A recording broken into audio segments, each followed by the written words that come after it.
I want to mention a New Yorker cartoon.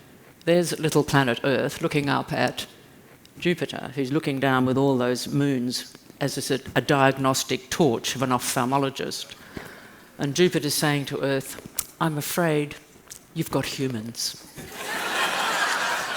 It's a beautiful biodiversity hotspot that we're standing on here, is it not? It's warming and it's drying, and that's anguishing. And the worst thing that we could do, really, is snap back to pre-COVID. Because Australia actually wasn't doing very well pre-COVID. With respect to climate, with respect to children and young people. The latest UNICEF report card has just come out, number 16, if you want to look it up, to show that Australia is now ranking lower than it ever has before in almost every single outcome relating to children and young people, and they include a climate and sustainable index in there as well. And then what COVID did, it exposed the negative things in our society, the corrupt things that weren't going well, as well as showed us what was going well. And we can do a country comparison for this, which is very interesting. It exposed our weaknesses and our strengths. What was fantastic about COVID is that science was valued. Suddenly, we weren't denigrated anymore. Suddenly, we were running the political agenda. Not only did you know what an epidemiologist was, you could spell it. The politicians responded beautifully to the science. And what happened to them? They became popular. So what we have to say is, your popularity is going to fall if you stop taking notice of the science. Because if they don't take notice of the science, particularly in relation to climate change, particularly in relation to how we're going to close the gap, particularly in relation to early childhood and how important it is, then they will not be popular and we will not be doing well. So that denigration and ignoring of science meant that those who were making the decisions about the health and well-being of our children were the fossil fuel industry, the alcohol industry, the tobacco industry, the fast food industry and the sugar industry. The science, see this blood coming off my face here? It's actually not hair dye, it's blood. Had to get it in somewhere, didn't we? Is because of the absolute anguish of not being able to get the research results into action when they were so bleeding obvious. So, it seems to me that all has to come together now, and we've got a fantastic opportunity. So here are some of my suggestions. The first one is that we lead the nation and enshrine a First Nations voice in the West Australian Constitution.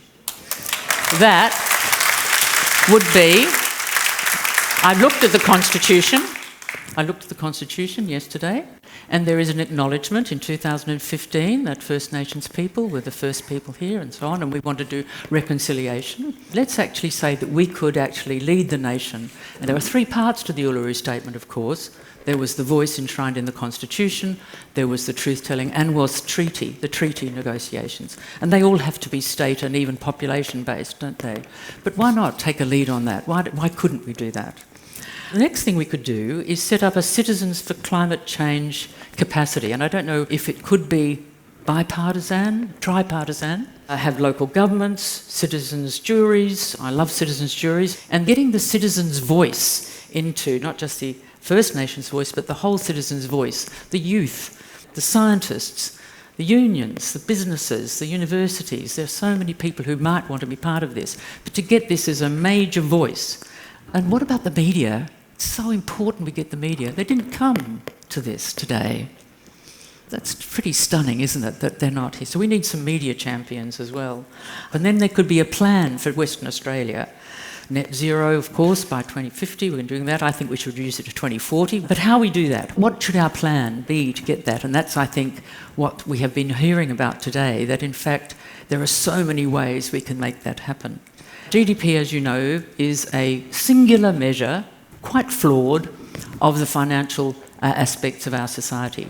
It has become a measure of a successful society. It is not a measure of a successful society. GDP goes up if you sell guns, smoke more cigarettes, have bushfires, and doesn't measure all of the things that make a society sustainable, equitable and having well-being. So what we want to do, and this is an international OECD global movement, what we're trying to do is to implement alternative measures, and it's a two-pronged process. One is we go out to the community, and we'll do this in Western Australia if we can, and say, what kind of future do you want? And then what you try and do is get measures of those values, and that is what guides the budgetary expenditure of the state or the nation. So it's an attempt to say, let's look at another measure other than GDP to look at the success of a society and how it works. But it's got to be embedded in government, like Jacinda Ardern is doing, to make it work. So we'll be watching New Zealand to see what happens. It's happening in about 120 countries around the world, and we want to make it happen here too.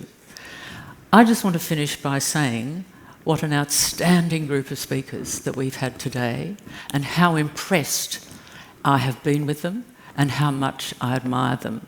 And if it can stimulate us as a West Australian community to get people power, to get us on track, to really make a difference for climate change, then this will be the best 3 hours possibly spent. So thank you very much for listening and being here today. Thank you.